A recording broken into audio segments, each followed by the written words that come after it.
Welcome to PCB versus tricks. Hey guys, आज मैं आया हूँ आपके लिए रिलेटिव मोशन का पार्ट 6 लेकर। ये वीडियो आपके लिए बहुत ज्यादा हेल्पफुल होने वाली है क्योंकि इसमें मैंने कवर किए हैं कुछ बेहद इंपॉर्टेंट क्वेश्चंस जो मैंने लिए हैं एचसी वर्मा बुक से। यस, हम करेंगे आज रिलेटिव मोशन के कुछ most important and most difficult questions. तो इस वीडियो को जरूर एंड तक देखिएगा। तो चलिए शुरू करते हैं आज की अपनी video.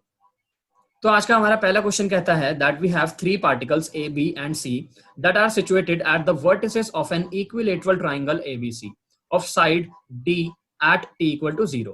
Each of the particles moves with constant speed v. A always has its velocity along AB, B always along BC, and C along CA. At what time will the particles meet each other? तो देखिए, इस question का अगर diagram बनाया जाए तो वो कुछ इस तरह से बनेगा। ए बी सी एक इक्विलेटरल ट्राइंगल है जिसके वर्टिसेस पर हमारी तीन बॉडीज हैं और उन तीनों बॉडीज की वेलोसिटी v है और हर बॉडी दूसरी बॉडी को फॉलो कर रही है, जैसे कि ए बी को फॉलो कर रही है, बी सी को, एंड सी ए को। क्योंकि ये इक्विलेटरल ट्राइंगल है तो तीनों एंगल 60 डिग्रीज के होंगे। अब हमें वो टाइम बताना है जिस टाइम पर ये तीनों बॉडीज आपस में मीट करेंगी। तो मैं यहाँ पे बी और सी को कंसिडर कर लेता हूं, क्योंकि गाइस देखिए, अगर मैं बी और सी ये दोनों बॉडीज की बात करूं तो किसी ना किसी टाइम पर ये दोनों बॉडीज तो जरूर मिलेंगी।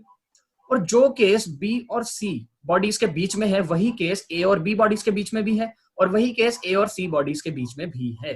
तो अगर बी और सी किसी टाइम पर मिल रही हैं तो एग्जैक्टली उसी मोमेंट पर ए बी सी तीनों मिलेंगी। देखिए, इस क्वेश्चन में इनिशियल और फाइनल पॉइंट्स, यानी कि जब ये बॉडीज एक दूसरे का अप्रोच करना शुरू करेंगी और जब ये बॉडीज मिल जाएंगी तो इन दोनों पॉइंट्स में डिफरेंस सिर्फ इतना होगा कि ये जो एक्स एक्सिस पर डी डिस्टेंस हमें दिखाया गया है ये डिस्टेंस 0 हो जाएगा। मैं सिर्फ एक्स एक्सिस की बात कर रहा हूं, मैं वाई एक्सिस की बात नहीं कर रहा। हो सकता है ये दोनों बॉडीज यहां पर मिल जाएं।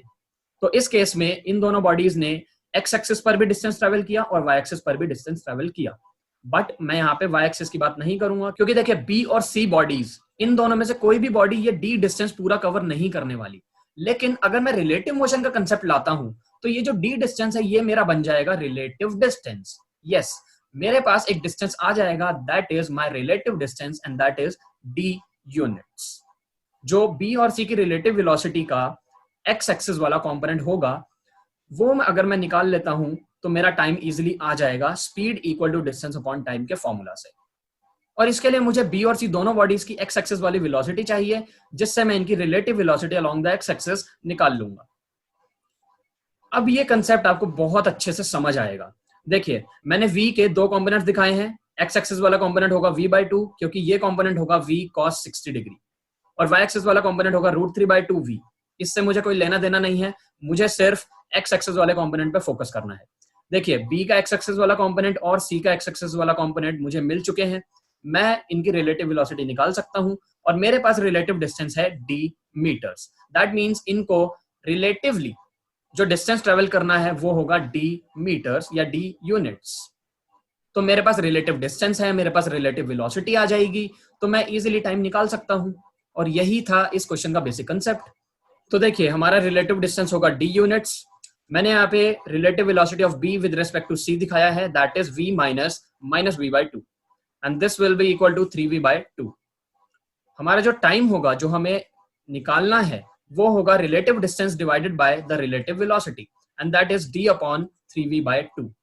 तो हमारा टाइम आ जाएगा 2d/3v। गाइस, यही है हमारा answer.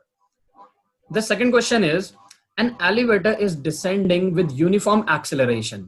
To measure the acceleration, a person in the elevator drops a coin at the moment the elevator starts. The coin is 6 feet above the floor of the elevator at the time it is dropped. The person observes that the coin strikes the floor in 1 second. Calculate the acceleration of the coin. तो देखिए, इस question का diagram कुछ ऐसा बन जाएगा। एक elevator है जो एक यूनिफॉर्म एक्सेलरेशन a' से नीचे की तरफ ट्रेवल कर रहा है। दैट मींस इसके अंदर बैठे ऑब्जर्वर एंड ये कॉइन की एक्सेलरेशन भी a' होगी। लेकिन ये मैन एलिवेटर की एक्सेलरेशन चेक करने के लिए इस कॉइन को ड्रॉप कर देता है, यानी उस कॉइन को छोड़ देता है। और ये जो कॉइन है ये 6 फीट का डिस्टेंस ट्रेवल करती है 1 सेकंड के अंदर। तो इस केस को देखते हुए हमें एलिवेटर की एक्चुअल एक्सेलरेशन बतानी है। ये केस बहुत इजी है, बस थोड़ा सा कंसेप्ट इसमें आपको चाहिए होगा जो मैं आपको यहाँ पे बताऊंगा। सबसे पहले देखिए, जो भी हमें इंफॉर्मेशन मिली है उसके अकॉर्डिंग हम एक एक्सेलरेशन निकाल लेते हैं। हमें नहीं पता कि ये कौन सी एक्सेलरेशन है, बट हम निकाल लेते हैं। मैंने यहाँ पे सेकंड इक्वेशन ऑफ मोशन का यूज करते हुए अपनी एक्सेलरेशन निकाल ली है 12 फीट पर सेकंड स्क्वायर। मैंने फीट को मीटर में अभी कन्वर्ट नहीं किया है, मैंने इसे फीट में ही निकाल लिया है। अब हमें पता ये करना है कि ये एक्सेलरेशन कौन सी एक्सेलरेशन है। गाइस देखिए, ये जो ऑब्जर्वर था, ये ऑब्जर्वर लिफ्ट के अंदर है और ऑब्जर्वर खुद ही मूव कर रहा है। ऑब्जर्वर के पास अपनी एक एक्सेलरेशन है, अपनी एक स्पीड है। दैट मीन्स कि ये ऑब्जर्वर जो भी डिस्टेंस, जो भी टाइम और जो भी एक्सेलरेशन ऑब्जर्व कर रहा है कॉइन की, वो सब रिलेटिव है। तो इसका मतलब है ये जितना भी डाटा हमें दिया हुआ था उसके अकॉर्डिंग हमने जो भी एक्सेलरेशन निकाली है वो एक्चुअली रिलेटिव एक्सेलरेशन है। दैट मीन्स ये एक्सेलरेशन है कॉइन की with respect to the observer. तो देखिए, मैंने AR को लिख दिया है actual velocity of the coin minus actual velocity of the elevator. Yes guys, जो फॉर्मूला आप रिलेटिव वेलोसिटी के लिए यूज करते हैं वही फॉर्मूला आप रिलेटिव एक्सेलरेशन के लिए भी यूज कर सकते हैं। गाइस, रिलेटिव मोशन और रिलेटिव वेलोसिटी दोनों कांसेप्ट्स में एक फर्क होता है।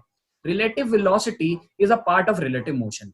रिलेटिव मोशन के अंदर relative distance, relative displacement, relative acceleration, relative velocity जैसे काफी टॉपिक्स आते हैं।